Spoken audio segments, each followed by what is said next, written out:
Selamat datang pada media pembelajaran biologi untuk kelas 10 MIPA semester 1 SMA Negeri 1 Pekalongan. Pada media ini, kita akan mempelajari fungi atau jamur, khususnya ciri-ciri, struktur, reproduksi, dan zigomikota. Selamat belajar. Tujuan dari media pembelajaran ini adalah bahwa setelah mempelajari media ini, peserta didik diharapkan dapat memahami ciri-ciri fungi, struktur tubuh fungi, reproduksi fungi, klasifikasi fungi, dan zigomikota. Materi yang akan kita pelajari adalah 1. Ciri-ciri fungi. 2. Struktur fungi. 3. Reproduksi fungi. 4. Klasifikasi fungi. Dan 5. Zigomikota. Ciri-ciri fungi. 1. Tidak memiliki klorofil, yang berarti jamur tidak bisa melakukan fotosintesis. 2. Berkembang biak dengan spora. 3. Memiliki komposisi dinding sel yang berbeda dengan tumbuhan. 4. Tidak memiliki akar, batang, dan daun. 5. Tidak memiliki sistem vaskular atau pembuluh pengangkut. 6. Multiseluler. 7. Habitat tempat lembab. 8. Hidup sebagai saprofit dan sebagai parasit. 9. Memiliki benang halus atau yang biasa disebut hifa, dan kumpulan hifa akan membentuk miselium. 10. Berkembang biak secara seksual dan aseksual. 11. Mengandung zat kitin, glukan, selulosa, dan mannan. Kitin adalah polisakarida struktural yang digunakan untuk menyusun eksoskeleton dari arthropoda. Glukan adalah sejenis serat yang bisa larut dalam air. Sebagai serat, glukan membantu memperlambat pencernaan karbohidrat sehingga dapat mencegah terjadinya lonjakan gula darah. Selulosa atau serat yaitu karbohidrat utama yang disintesis oleh tanaman serta hampir dari 60% adalah komponen penyusun struktur kayu. Mannan adalah sekelompok polisakarida yang dihasilkan oleh tumbuhan dan fungi. Pada tumbuhan, mannan merupakan salah satu bentuk cadangan energi yang disimpan dalam biji atau umbi. Struktur tubuh fungi. Struktur tubuh fungi terdiri atas sel eukariotik yang tersusun oleh dinding sel yang mengandung zat kitin. Uniknya, zat kitin pada jamur mirip dengan zat kitin pada kerangka luar arthropoda. Zat kitin ini tersusun atas polisakarida, sifatnya kuat dan fleksibel. Benang-benang halus yang menyusun tubuh jamur disebut hifa. Hifa pada jamur dapat bercabang-cabang yang nantinya akan membentuk jaringan yang disebut miselium. Miselium ini akan membentuk jalinan hingga terbentuk tubuh buah. Selain itu, hifa pada jamur juga memiliki pembatas atau sekat antar sel yang disebut septa. Septa pada jamur memiliki pori yang cukup besar, sehingga organel sel dapat mengalir dari satu sel ke sel lainnya. Pada beberapa jenis jamur, hifa tidak memiliki sekat yang disebut dengan hifa asepta. Hifa ini merupakan massa sitoplasma yang panjang yang mengandung banyak nukleus yang disebut dengan istilah hifa senositik. Adapun hifa yang bercabang-cabang dan membentuk miselium memungkinkan jamur mengabsorpsi nutrisi lebih banyak. Jamur yang sifatnya parasit memiliki hifa yang termodifikasi yang dinamakan dengan istilah haustorium. Haustorium ini memiliki ujung yang fungsinya menembus jaringan inang dan mengabsorpsi nutrisi dari inang. Ada sebagian hifa dan miselium berdiferensiasi membentuk alat reproduksi yang berfungsi menghasilkan spora. Miselium ini dinamakan dengan miselium generatif. Perhatikan struktur jamur berikut ini.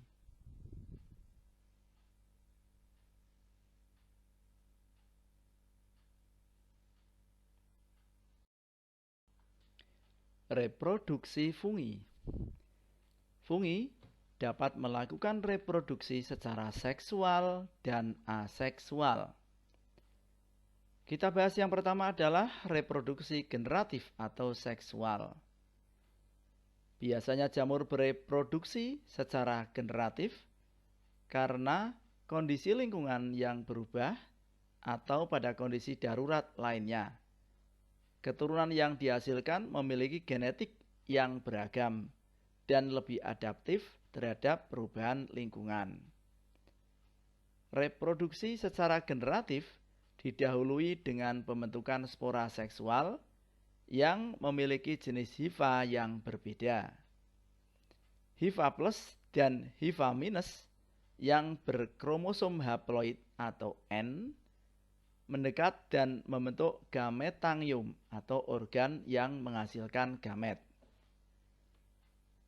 Gametangium berplasmogami, yaitu peleburan sitoplasma dan kemudian membentuk sigosporangium dikaryotik atau heterokaryotik dengan pasangan nukleus haploid yang belum bersatu. Sigosporangium ini memiliki dinding sel yang tebal dan kasar yang memungkinkan untuk bertahan pada kondisi lingkungan yang buruk dan kering. Bila kondisi lingkungannya membaik, sigosporangium akan mengalami karyogami atau peleburan inti, sehingga sigosporangium memiliki inti yang berkromosom diploid atau 2N. Sigosporangium yang berinti diploid tersebut akan mengalami pembelahan secara meiosis yang menghasilkan sigospora haploid atau N di dalam sigosporangium. Sigospora haploid akan berkecambah membentuk sporangium bertangkai pendek dengan kromosom haploid atau N. Sporangium haploid akan menghasilkan spora-spora yang haploid yang memiliki keanekaragaman genetik. Bila spora-spora haploid tersebut jatuh di tempat yang sesuai, maka spora akan berkecambah atau germinasi menjadi hifa, selanjutnya membentuk miselium. Reproduksi vegetatif atau aseksual. Pada jamur yang uniseluler, reproduksi vegetatif dilakukan dengan pembentukan tunas yang akan tumbuh menjadi individu baru. Pada jamur yang multiseluler dilakukan dengan cara fragmentasi hifa dan pembentukan spora vegetatif. Fragmentasi hifa adalah pemutusan hifa dan selanjutnya potongan hifa yang terputus akan tumbuh menjadi individu baru. Pembentukan spora vegetatif berupa sporangiospora dan conidiospora. Jamur yang telah dewasa akan menghasilkan sporangiofor atau tangkai kotak spora. Pada ujung sporangiofor terdapat sporangium atau kotak spora. Di dalam kotak spora, pembelahan sel dilakukan secara mitosis dan menghasilkan banyak sporangiospora dengan kromosom yang haploid. Adapun jamur jenis lain menghasilkan conidiofor atau tangkai conidia. Pada ujung conidiofor terdapat conidium atau kotak conidiospora. Di dalam conidium terjadi pembelahan sel secara mitosis yang menghasilkan banyak conidiospora dengan kromosom haploid. Baik sporangiospora maupun conidiospora bila jatuh di tempat yang sesuai akan tumbuh menjadi hifa baru yang bersifat haploid. Berikut ini adalah bagan reproduksi aseksual dan reproduksi seksual pada fungi. Klasifikasi fungi.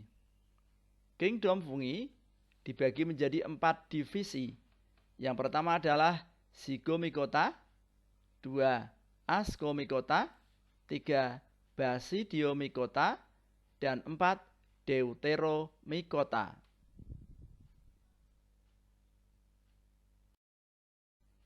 Zygomicota. Ciri-ciri Zygomicota adalah sebagai berikut. 1. Menghasilkan spora dengan dinding tebal yang disebut dengan istilah zygospora. 2.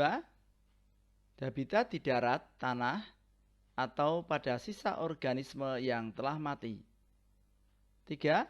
Hidup sebagai saprofit. 4. Memiliki miselium yang bercabang banyak dan tidak bersekat. 5. Memiliki hifa senositik. 6. Miselium memiliki 3 tipe yaitu hifa atau stolon, rhizoid, dan sporangiofor. 7. Bereproduksi secara seksual dan aseksual. 8. Berperan dalam pembuatan makanan seperti Rhizopus oryzae dalam pembuatan tempe. Daur hidup Zygomicota adalah sebagai berikut. Hifa plus dan hifa min saling berdekatan. Berikutnya, gametangium plus dan gametangium minus saling bersinggungan. Terjadi peleburan hingga terbentuk zygosporangium yang diploid atau 2N. Ukuran zygosporangium bertambah besar dan memasuki masa dormansi. Selanjutnya, zygosporangium berkecambah. Sporangium terbentuk di ujung sporangiofor. Kemudian sporangium akan pecah dan spora akan tersebar keluar, sehingga terjadi reproduksi aseksual. Terbentuklah individu baru. Reproduksi aseksual akan terjadi setelah sporangium pecah dan spora tersebar. Spora yang jatuh di tempat yang cocok akan tumbuh menjadi individu baru. Berikut ini adalah bagan reproduksi seksual dan reproduksi aseksual pada Zygomicota. Peranan Zygomicota antara lain sebagai berikut. 1. Rhizopus oryzae dalam pembuatan tempe. Mucor javanicus dalam pembuatan tape. Rhizopus stolonifer, Rhizopus nigricans, Mucor mucedo, serta Pilobolus sebagai pengurai sisa organisme. Berikut ini adalah produk-produk dari hasil Zygomicota. Tempe dibuat dengan bantuan Rhizopus oryzae, sedangkan tape dibuat dengan bantuan Saccharomyces cerevisiae dan Mucor javanicus. Demikian media pembelajaran ini. Semoga media pembelajaran yang sederhana ini dapat membantu peserta didik untuk memahami materi fungi, khususnya ciri, struktur, reproduksi, dan divisi Zygomicota. Sampai ketemu lagi pada media pembelajaran berikutnya. Selamat belajar.